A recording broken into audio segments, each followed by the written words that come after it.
Sairam, and welcome back to our weekly Satsang. So, today I want to share a little story with you. I was on a flight recently, sitting in the aisle, and next to me, uh, in the middle seat, was I think a 14 or 16-month old baby boy, and his mom was sitting in the window. And you know how babies are at that age, like they climb all over you and they think you're a toy and that kind of stuff. So I was just having fun. This was when I was on the flight to Manali. And so that baby was just too cute, 16, 17-month old young boy, and was just adored by his mother. And what was interesting to see was how this mother was a very good mother. She was very loving, very kind, very attentive, but not overbearing. She wasn't the helicopter mom where she's always monitoring what her baby's doing. She was just letting her child do, baby things and explore and whatever. And baby was having fun. But every now and then she would just come and smother the baby boy with hugs and kisses. And the baby boy is like, Mama, like this. So I was thinking of this because we've all been with Swami, either physically or in our own way, internally. And while we love Swami, and for those of you who've been physically with Swami, you certainly felt Swami's love, but still I find that we resist Swami's love. We resist God's love. And that's what I'd like to talk about now is why do we resist God's love? Why do we resist the love of the Divine Mother? See, this baby didn't have any problem, no? This baby was just like, I'm so cute, everybody love me, and I love everybody else. Uncle, you're so awesome, And so I was asking this boy, how did you get so cute, And, I heard that there are all these young girls who are after you. And he said, no, uncle, they can't even crawl yet, So we're just having a fun, chat. But when it comes to accepting his mother's love, there was no hesitancy. But what I see among Sai devotees all the time is that we hesitate to receive love, whether it's from our spouses, our family members. Sometimes we even hesitate to receive compliments from others, Like we get a compliment and instead of saying, thank you, that's very sweet of you, we say, oh, it was nothing, it really wasn't me. We put ourselves down, We're not able to accept even when someone says you're good, which is a shame. This inability to receive love is also related to a couple of things, and I'm just going to share this. First of all, does anyone see this in themselves, this challenge in accepting God's love? Everybody, everyone, right? So it comes from several causes. What do you think the root cause is? What do I always talk about? Like, about love. What do I always say about love? Inability to love yourself, right? We're not able to love ourselves. We're not able to. So recently someone was saying, somebody was having a challenge. And they told me this. They said one of their friends was having a challenge. Then they said, I wonder what Dr. Srikankth would say about this. And I said, I know what Dr. Srikankth would say. He says, because that person doesn't love themselves, that's why they're having this problem. And I said, yeah, that's exactly right. Because everything is reflection, reaction, resound. But coming back to why we're not able to accept God's love, why we're not able to accept the love of the Divine Mother, is because we don't love ourselves. We feel, we have this belief that we are not good enough. And because we feel we're not good enough, we don't deserve God's love. Got it? Does that make sense? Can you all see that? It's pretty true, no? I mean, if you talk to 100 people, 99 people will say yes, and the other person will be like shum, like they won't understand it. So this is this is common. And everybody goes through this at one point or the other in their lives. So this first reason why we're not able to receive God's love is because we have this wrong belief that we are not good enough. Now, I had the luxury or the privilege of, because I was a doctor in Swami's hospital, of sitting very close physically to him. And so from that close perspective, I would see the way that Swami would love others. And Swami, people would come, they could be visitors, they could be people who are putting on a play or a drama for Swami from devotees from other countries or other states within India. It could be students, could be faculty, it could be doctors like myself, whatever. It didn't matter who they were, how they were, male or female, young or old. Swami would see each person as if they were the most beautiful thing he had ever created. It was just lovely to see. And it was all the time. And everyone that Swami would look at, it was like they were just so precious.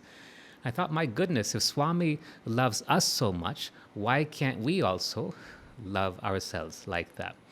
Why can't we love like Swami loves also? So then I started this. I just did this one practice of loving like how Swami loves. I just started to share his love. I just watched him and then I practiced. Like how Swami gives loves, I would practice the same thing. I would go into the OPD, the clinic at Satya Sai Hospital, cardiology clinic, full of hundreds of people, and I would share all his love.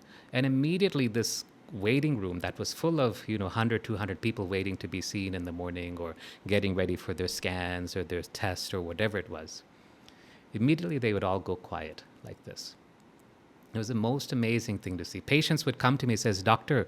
Saab, when I saw you today, I felt, one Christian person told me, when I saw you today, I felt like I was seeing Christ, and there's nothing special in me. It's just God's love that he was seeing. Someone said, today I had, through you, I had Sai Baba's darshan.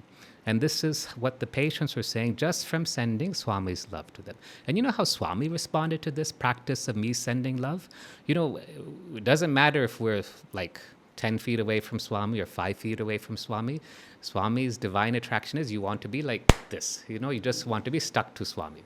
And so we always had that desire to be like next to Swami, So one time I was talking with Swami was holding my hand, and then I put my arm around Swami, and that kind of, but we wanted to do that. Even if you did it once or 10 times, you still wanted it 100 times. So how Swami responded to me, just that one practice of sharing his love, is he would come and sit next to me.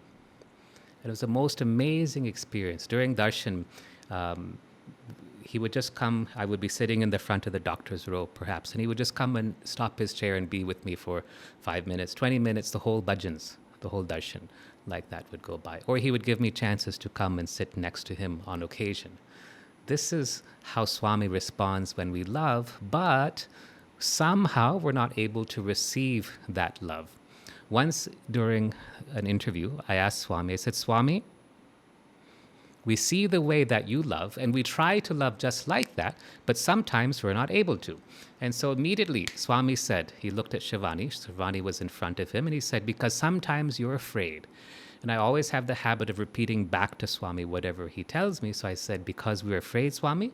And Swami nodded his head, and he turned to me, and he said, and because sometimes you forget. This is why we're not able to love like how Swami loves. But the reason why we're not able to receive Swami's love is often because we're afraid. We're afraid that we're not good enough. Number one, that's like 90% of the problem. Brothers and sisters, of course you're good enough. You're Swami's divine child, right? He's your mother.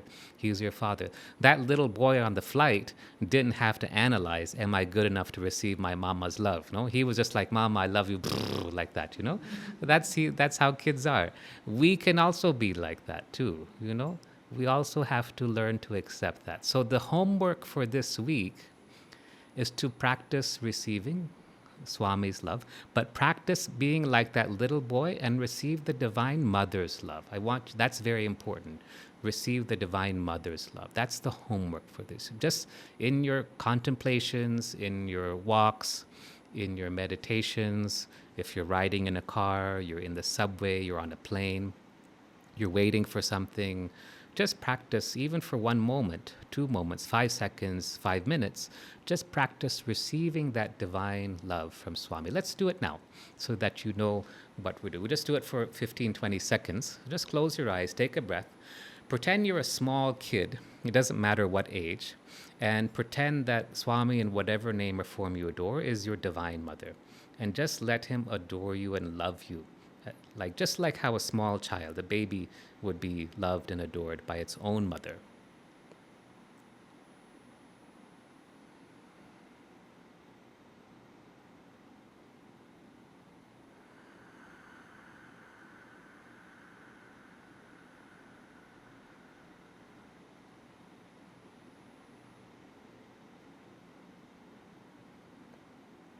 There.